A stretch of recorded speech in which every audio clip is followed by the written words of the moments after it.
bakunzi ba Axia Vibes TV, iteka ryawe iteka ryanje, kwemera kubyara ubuzima. Ni mama Nyishu abagumbiriye cyane, nkomeje kubipfuriza pasika nziza. Turacari mu minsi yo kwibuka ukuzuka k'umwami wacu Yesu Kristo. Yarakoze kuducungura, yarakoze kutwitangira, yarakoze kwemera guheba cyubahiro ciwe mu ijuru, araza kugira ngo njewe nawe turonke ubuzima. Rero niyo mpamvu tuguma twibuka urukundo rwiwe, tuguma twibuka imbabazi ziwe, tuguma twibuka bwa buntu bwatumye adutera iryo teka ryo kwitwa abana b'Imana, ryo kuba baraganwa nawe. Rero turacari aho muri ico kiryoha ca pasika, muri ico kiryoha cyo kwibuka ko twacunguwe, ko twakunzwe, ko twakunzwe urukundo atawundi muntu n'umwe yorudukunda. N'umunsi rero tuje gusangira amajambo y'Imana tusaba mu gitabo ca Mariko ibice 16, ndahera kuva ku karongo ka mbere shikane kuko 8. Haravuga ngo maze isabato ishize, Maria Magdalena na Maria nyina wa Yakobo na Salome bagura ibimota neza ngo baje kubimusiga. Kandi mu mutwenzi kuwa mbere w'iminsi 7 barazinduka bashika kumva izuba riremye ijoro.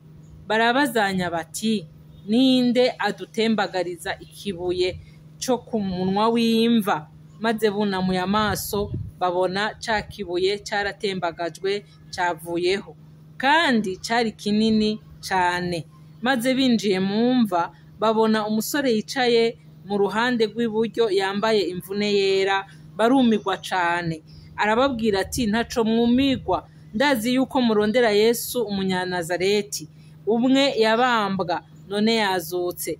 Ntari hano, eheraba aho bari bamushize. Ariko nimugende mubwire abigishwa biwe na Petero muti arabitangira imbere kuja i Galilaya, iyo niho muzobonera nk'uko yababwiye. Bava mu mva barahunga, kuko bari bishwe n'agatengo n'akumiza, maze ntibagira ico babwira umuntu n'umwe kuko batinya. Aba mama ndabakunda cyane, ndabakunda gose kuko ntibahevye.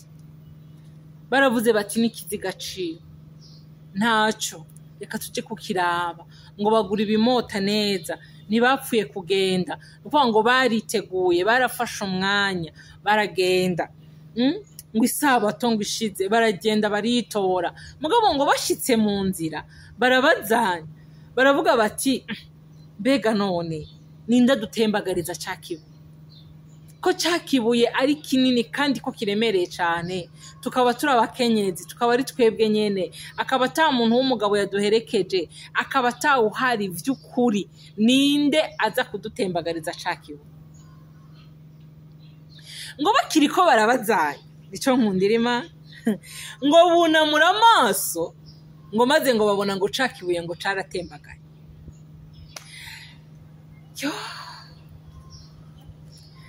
Ejo bundi nishiriye akantu kuri stati ndavuga ngo twasanze cakibuye caratembagaye. Hari umuntu yanyishuye ambwira ngo catembagaye kera. Ndamubwira nti nivyo catembagaye kera, mugabo ibibuye ni vyinshi kandi biri kwinshi. Wowe uri kuranyumviriza ushobora kuba ufise ikintu kimeze nk'ikibuye ku buzima bwawe. Hashobora kuba hari ikintu kiremereye gose, ca kindi wiyumvira n'ubwenge bwawe ukumva nikizopfa kivuyeho, ukavuga ngo none iki kintu coco, iyo wumva vya bindi narabisize, vya bindi narabivuyemwo, vya bindi narabisimbutse, mbega iki coco biragenda gute? Iki ndakiva imbere, iki nikinsiga. Ariko nje kukubwira ngo kumwe aba bagore 3 bagenda bagasanga cakibuye cari giteretse kumva ya Kristo caratembagaye. Unamura amaso yawe, urangamiza ijuru, ni kuzisanga ico kibuye cyaratembagaye. Uzi impamvu uzosanga ico kibuye cyaratembagaye?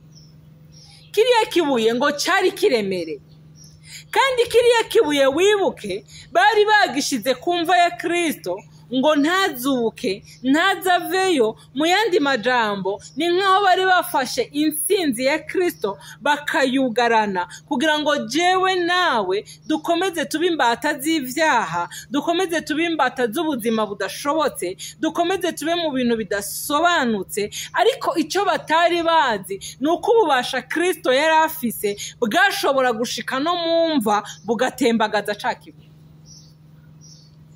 Kiriya kibuye rero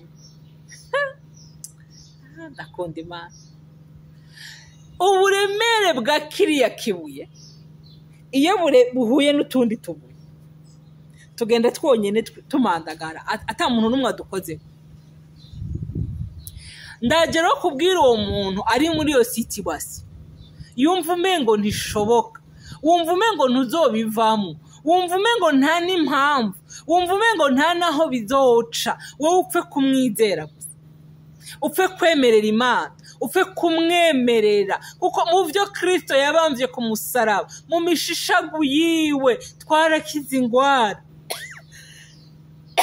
Pardon. Mu mishishagu yiwe ubukene burahunga, mu mishishagu yiwe nta situation nimwe naho umugwanizi yogira gute agashaka kugarana umugisha wawe, agashaka kugarana ubutabazi bwawe, agashaka kugarana agahengwe kawe, agashaka akumva wowe uruwo kugumayo, uruwo kuguma hahandi, akumva wowe nagira ndakubwire ngo kibuye cyaratemba. Uno musi nta n'umwanya munini mfata, nta n'amajambo menshi mvuga, ndagomba kukubwira ngo ikibuye cyaratembaga. Aba bamama bagiye bibaza ngo mbega ninde ari buditembagarize cya kibuye, ariko ntibari bazi yuko cyatembagaye. Noneho rero baza kumva ngo erega unamura amaso urabe, ni nk'akajwi kabongorera, reka kugira ubwoba, reka kuguma mwibaza, unamura gusa amaso urabe. Bagize gutya bararaba ngo barakanguka, ngo bagira ubwoba, nta n'uwo babashije kubwira inkuru muri ako kanya kubera ko bagize ubwoba. Bibaza ati none ninde yagikuyeho, none vyagenze gute? Wibuke ko Kristo bamurambye ku mugaragaro, ku murango, izuba ryaka. Ntabwo bavuze ngo ni ibintu byo mu gifuri, oyaye, ntabwo bari kwiyumvira ati wenda bamutwaye mu kinogo ariko atarahwana. Ariko umenye ngo Kristo baramumanitse bamutwara vyahwanye, vyagenze neza. Ariko ngo bunamuye amaso baza gusanga ikibuye cyaratembagaye, baza gusanga amwe mumva haragaragara. Nje kwatura ku buzima bwawe, nje kwatura ku bibazo byawe, nje kwatura ku ngorane urimo, nje kwatura kuri icyo kintu kiguteye ubwoba. Wumve ngo nta kintu na kimwe cyorusha imbaraga ubushobozi bw'amaraso Yesu Kristo yatubambiwe ku musaraba. Nta kintu na kimwe cyorusha imbaraga bwa bushobozi bwahenura cya kibuye cyari cyarafundikiye kugira ngo Kristo ntaze ngo tumubone, kugira ngo wenda azoze mu buryo bw'impemu ariko ataje live mu buryo bw'umubiri ngo tumubone, kugira ngo n'ababandi babibone, babone ko nta muntu n'umwe yobasha gutsindagira, yobasha kunyegeza, yobasha kugarana intsinzi y'umukiza. Ndagomba rero ngo umve uryohewe, umve utahanye intsinzi, umve naho ukiri kuribaza ngo mbega ninde wo kunkura muri iyi situation, mbega ninde wo kumfata ukuboko, mbega ninde wo kundamira, mbega ninde wo kunkura aha hantu, mbega zabaye nyinshi. Ariko nagira ndakubwire ngo kumwe n'izo mbega zose umve ngo cya kibuye cyaratembagaye. Oya bwira izo ngorane ngo oya na cya kibuye cyaratembagaye. Kandi ijambo riratubwira ngo uko yari ari kiriya gihe n'uno musi niko ari, uko yakora kiriya gihe n'uno musi niko akora. Nta mpamvu rero yo kwigirirwa, nta mpamvu yo kugira ubwoba, nta mpamvu yo gukekeranya, nta mpamvu yo kumva umenga ibyo bibazo byawe byaraguheranye, nta mpamvu yo kumva umenga izo ngorane zawe zaraguheranye. Umva nkubwire, ni igihe gusa utarunamura amaso ngo wisange byaratembagaye, ubundi uhaguruke ugende kuvuga inkuru nziza. twaracunguwe twarahezagiwe byose yarabibambye ku musaraba. Tout est accompli, tout nta na kimwe cyasigaye. Ndumva umutima wawe wubwira ngo humura, nubwo ibikugose ari byinshi, nubwo ibiguteye ubwoba ari byinshi, nuko hariho situation wumva umengo nta muntu n'umwe yoyigukuramo. Bwira umutima wawe ngo humura, bwira umutima wawe ngo humura, wongere ubwire ngo humura, wongere uremeshe, wongere ubwire ngo tuza, kubera yuko turafise umucunguzi, turafise umwami uko biri kose, kandi yaraducunguye, kandi yaratembagaje cakibuye. Icawe sico comunanira, iyo situation yawe siyo yomunanira, ivyo bintu uri kuracamwe sivyo vyomunanira, ivyo urimo ubona biteye ubwoba sivyo vyomunanira. Umva nkubwire, we mwemerere gusa, kubera ko akorera mu gihe, akorera mu mwanya wiwe. Umwemerere gusa gutwenze, umwemerera gutangaze, umwemerera bikore, umwemerere uzotangara. Ni wasanga ico kintu kikuremereye, ni wasanga ico kintu giteye ubwoba, ni wasanga ico kintu wibwira kutazopfa uvuyemwo, ni wasanga yarabikuyeho, vyararenganye, vyaravuyeho,